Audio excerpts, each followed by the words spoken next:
दोस्तों आज की इस वीडियो में बात करेंगे वृषभ राशि वालों के अगस्त महीने के संपूर्ण राशिफल के बारे में। यह महीना वृषभ राशि के जातकों के लिए अच्छा रहने की प्रबल संभावना दिखाई दे रही है। आपको इस महीने बहुत सारे परिणाम देखने को मिलेंगे। आपका करियर हो तो उसमें मेहनत तो आप करेंगे ही, लेकिन उसमें मेहनत से आपको जो सुखद परिणाम प्राप्त होंगे उसका अंदाजा नहीं लगाया जा सकता। नौकरी में आपकी साख मजबूत होगी और आप खूब मेहनत करेंगे। दिन रात लगाकर अपने कामों को पूरा करने का जज्बा आपके अंदर होगा।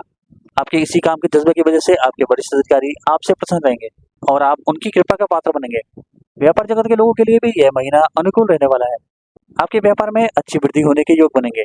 कुछ पुरानी योजनाएं जो बंद हो गई थी फिर से चालू हो सकती है, जिससे आपको अपने व्यापार को आगे बढ़ाने में सफलता मिल सकती है। प्रेम संबंधों में कुछ समस्याएं आ सकती है, लेकिन महीने का उत्तरार्ध अनुकूल रहने की संभावना है। तब आप अपने प्रीतम से दिल का हाल जानने में सक्षम रहेंगे। विवाहित जातकों के लिए यह महीना उतार चढ़ाव से भरा रहने वाला है।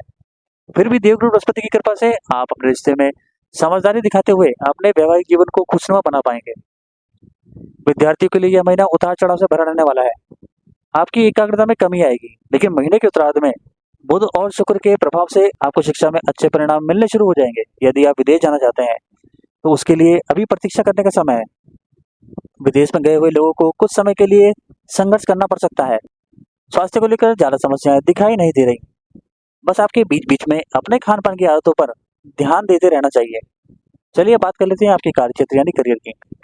करियर के दृष्टिकोण से यह महीना अनुकूल रहने की संभावना है। दशम भाव में शनि महाराज अपनी ही राशि में वक्री अवस्था में विराजमान रहेंगे, जो आपको काफी हद तक मेहनत करने वाला वंशार बनाएंगे। आप दिन रात की परवाह किए बिना और अपने आराम की परवाह किए बिना भी जमकर काम करेंगे। इससे सिर्फ आपका स्वास्थ्य तो कमजोर पड़ सकता है और आप थकान का शिकार हो सकते हैं और वर्कहोलिक हो सकते हैं, लेकिन आपका काम जबरदस्त होगा। आपके आसपास के लोग आपकी मेहनत को देखकर हैरान हो सकते हैं। आपके वरिष्ठ अधिकारी आपसे प्रसन्न रहेंगे। आप उनकी कृपा के पात्र बनेंगे। आप इतनी मेहनत करेंगे जितना आपको भी विश्वास नहीं है। शुक्र और बुध महीने की शुरुआत से ही आपके सप्तम भाव पर दृष्टि डालेंगे, जिससे कार्य क्षेत्र में आपको अच्छे अनुभव प्राप्त होंगे और आप सफल होंगे। 16 अगस्त से सूर्य सिंह राशि में आपके चतुर्थ भाव में आकर दशम भाव पर दृष्टि डालेंगे। अति आत्मविश्वास से आपको बचना होगा, नहीं तो आपका अपमान हो सकता है। अन्यथा यह समय आपको कार्य क्षेत्र में कोई अच्छा पद प्रदान कर सकता है। बुध वक्री अवस्था में 22 अगस्त को तीसरे भाव में लौट आएंगे।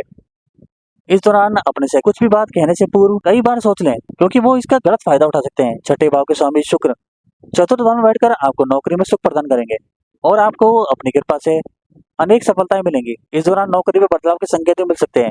यदि आप कोई व्यापार करते हैं तो यह महीना ठीक ठाक रहने की संभावना है। सप्तम भाव के स्वामी मंगल महाराज प्रथम भाव में बैठकर सप्तम भाव को देखेंगे। वहीं देवगुरु बृहस्पति पूरे महीने सप्तम भाव पर दृष्टि डालेंगे, जिससे व्यापार में अच्छी वृद्धि होने के योग बनेंगे। आपकी योजनाएं भी पूरी होंगी, जिससे आपका मनोबल बढ़ेगा। हालांकि दशम भाव में बैठे वक्री शनिदेव की दृष्टि सप्तम भाव पर रहेगी। इससे आपको बीच बीच में कुछ चुनौतियों का सामना भी करना पड़ सकता है। विशेष रूप से अधीनस्थों को लेकर कुछ समस्याएं सामने आ सकती हैं, इसलिए आप उनसे अच्छा व्यवहार करें और उनके लिए इंतजाम करें। इससे आपका फायदा होगा और आपके व्यापार में वृद्धि होगी। महीने के पूर्वार्ध में 16 अगस्त सूर्य महाराज तीसरे भाव में, राहु महाराज एकादश भाव में रहेंगे। आप थोड़ा रिस्क लेना पसंद करेंगे। आपके व्यापार में उन्नति होगी। सरकारी क्षेत्र से भी कोई बड़ा ऑर्डर मिल सकता है, जिससे आपके काम में आपका नाम भी होगा। चलिए बात कर लेते हैं आपकी आर्थिक स्थिति के बारे में। यदि आपकी आर्थिक स्थिति को देखा जाए तो इस महीने आर्थिक स्थिति अनुकूल रहने की प्रबल संभावना दिखाई दे रही है। तीसरे भाव में सूर्य महाराज सरकारी क्षेत्र से लाभ के योग बनाएंगे, तो 11वें भाव में राहु महाराज भी अच्छी आमदनी प्रदान करेंगे। आपके पास धन पर्याप्त मात्रा में आएगा। वक्री शनि की दृष्टि एकादश भाव में होने से आपके खर्चों पर नियंत्रण होगा। आप अपनी आमदनी को सही तरीके से इस्तेमाल कर पाएंगे और इससे आपको लाभ होगा। आप अपनी सुख सुविधाओं और घर की साज सज्जा और घर की आवश्यकताओं पर भी धन खर्च करेंगे।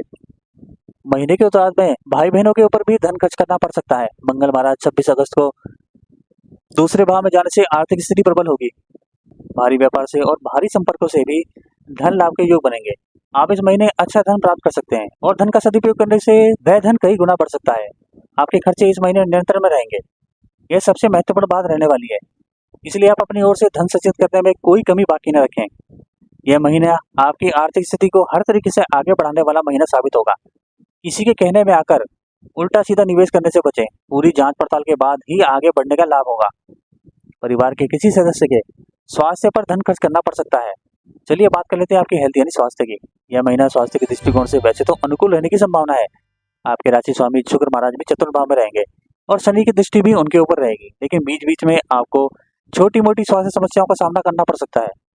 सूर्य महाराज भी 16 अगस्त को शुक्र के साथ स्थित होकर कुछ शारीरिक समस्याएं दे सकते हैं, क्योंकि ऐसे में आपके राशि स्वामी शुक्र, शनि और सूर्य के प्रभाव में आकर तथा मंगल के प्रभाव से पीड़ित हो सकते हैं। फिर 25 अगस्त को शुक्र के कन्या राशि में चले जाने से इन समस्याओं में कुछ हद तक कमी आ जाएगी। इस महीने आपको गले से जुड़ी समस्याएं, आंखों से पानी बहना, आंखों में दर्द होना, नींद से जुड़ी समस्याएं, नेत्र रोग पीड़ा दे सकते हैं। अत्यधिक क्रोध करने से रक्तचाप से जुड़ी समस्याएं और पेट में खराबी मुख्य समस्या बन सकती है। इसलिए इन समस्याओं के प्रति सचेत रहें और स्वयं को तंदुरुस्त बनाए रखने के लिए प्रयासरत रहें। चलिए अब बात कर लेते हैं आपके प्रेम और वैवाहिक जीवन की। यदि आप किसी प्रेम संबंध में हैं तो इस महीने की शुरुआत कुछ कमजोर हो सकती है, क्योंकि केतु महाराज की पंचम भाव में उपस्थिति आप दोनों को एक दूसरे को समझाने में समस्या प्रदान करेगी। आप अच्छे से एक दूसरे को समझ नहीं पाएंगे और बेवजह शक पैदा कर लेंगे। इससे रिश्तों में समस्या आ सकती है। किसी भी तरह की गलतफहमी को अपने रिश्ते में बीच में ना आने दें, क्योंकि इससे आपके रिश्ते की गरिमा बिगड़ सकती है। यदि आप अपने प्रीतम से सच्चा प्यार करते हैं तो आपको उन पर भरोसा रखना चाहिए। यही सच्चे प्यार की परिभाषा भी है। देवगुरु बृहस्पति की दृष्टि पंचम और सप्तम भाव पर एक साथ होने के कारण आप अपने प्रीतम को विवाह के लिए प्रस्ताव भी दे सकते हैं। विवाह से संबंधित बात पक्की भी हो सकती है, लेकिन अपने रिश्ते में किसी का भी इंटरफेयर बर्दाश्त ना करें। 25 अगस्त से शुक्र महाराज आपके पंचम भाव में प्रवेश करेंगे। इससे रिश्ते में प्रेम और रोमांच भरे पलों की वृद्धि होगी और आप अपने प्रीतम के साथ अच्छा समय बिताएंगे। वक्री बुध के तीसरे भाव में जाने से दोस्तों से कहासुनी हो सकती है, जो आपके प्रेम संबंधों पर भी असर डाल सकती है। इसलिए थोड़ी सी सावधानी जरूर रखें। यदि आप विवाहित जातक हैं तो देवगुरु बृहस्पति और मंगल का एक साथ प्रभाव आपके सप्तम भाव पर पूरे महीने रहने वाला है और शनि महाराज भी पूर्ण दृष्टि डालकर आपके सप्तम भाव पर दृष्टि डालेंगे, जिससे वैवाहिक जीवन में कुछ उत्तर पुत्र तो रहेगी, लेकिन आपका रिश्ता चलता रहेगा। आपको एक दूसरे को पर्याप्त समय देना चाहिए। एक दूसरे की आवश्यकता और विचारों को समझकर उसके अनुसार काम करने से वैवाहिक जीवन में सुखद पल आते जाते रहेंगे। 26 अगस्त को मंगल महाराज आपके दूसरे भाव में प्रवेश कर जाएंगे। इस दौरान आपकी वाणी में कुछ कड़वाहट बढ़ सकती है और आपके जीवन साथी का स्वास्थ्य पीड़ित हो सकता है, इसीलिए आपको थोड़ा सा ध्यान रखना होगा। यदि आप इन सब बातों को ध्यान रखेंगे तो अच्छे वैवाहिक जीवन का लुत्फ उठा पाएंगे। चलिए बात कर लेते हैं आपकी पारिवारिक स्थिति के बारे में। यह महीना पारिवारिक तौर पर अनुकूल रहने की प्रबल संभावना दिखाई दे रही है। दूसरे भाव के स्वामी बुध महाराज कुंडली के चतुर्थ भाव में शुक्र महाराज के साथ विराजमान रहेंगे, जिससे घर में सुख और शांति रहेगी। एक दूसरे से प्रेम और बंधुत्व की भावना बढ़ेगी। आपस में लोगों के बीच प्रेम बढ़ेगा। घर में नए नए काम होंगे। कोई नई गाड़ी खरीद सकते हैं। किसी के लिए संपत्ति खरीदने के योग भी बन सकते हैं। इसके अतिरिक्त घर के अंदर कोई शुभ कार्य या कोई फंक्शन वगैरह होने की संभावना भी बन सकती है। इससे आपको अपने पारिवारिक जीवन में आनंद का अनुभव होगा। शनि महाराज की दृष्टि दशम भाव में चतुर्थ भाव पर होगी, जिससे बीच बीच में कुछ परेशानियां आएंगी और आपके पिताजी का स्वास्थ्य थोड़ा प्रभावित हो सकता है। आप अपने काम को लेकर ज्यादा व्यस्त रहेंगे। पारिवारिक जीवन का आनंद कुछ समय के लिए नहीं उठा पाएंगे। फिर भी परिवार की चिंता आपको रहेगी और परिवार के लोग भी आपस में मिलजुल कर रहेंगे। 16 अगस्त को सूर्य महाराज चतुर्भाव में आ जाएंगे। इस समय में भी पारिवारिक उन्नति होगी और परिवार की साख बढ़ेगी। समाज में इज्जत मिलेगी। कोई ऐसा काम होगा जिससे परिवार के लोगों का प्रभुत्व बढ़ेगा। समाज में मान सम्मान में इजाफा होगा, लेकिन अपने आप को श्रेष्ठ साबित करने की दौड़ से आपको बाहर निकलना होगा, नहीं तो घर में समस्याएं हो सकती हैं। 25 अगस्त को शुक्र पंचम भाव में चले जाएंगे और बुध वक्री अवस्था में 22 अगस्त को तीसरे भाव में आ जाएंगे। भाई बहनों से किसी भी बात को लेकर कहासुनी हो सकती है। इससे बचने की कोशिश करें। आपके बड़े भाई और आपके छोटे भाई दोनों ही आपके लिए मजबूत कड़ी के रूप में हैं, जो आपको सदैव सहारा देंगे। बस आपको उनसे व्यवहार अच्छा बनाए रखना है। अब आपके लिए कुछ उपाय है। पहला, आपके लिए गणेश जी को दुर्वाकर अर्पित करना लाभदायक रहेगा। दूसरा, गौ माता और छोटी कन्याओं की सेवा करें और उन्हें कुछ खाने के लिए अवश्य दें। आज की वीडियो में बस इतना ही। हरे कृष्णा।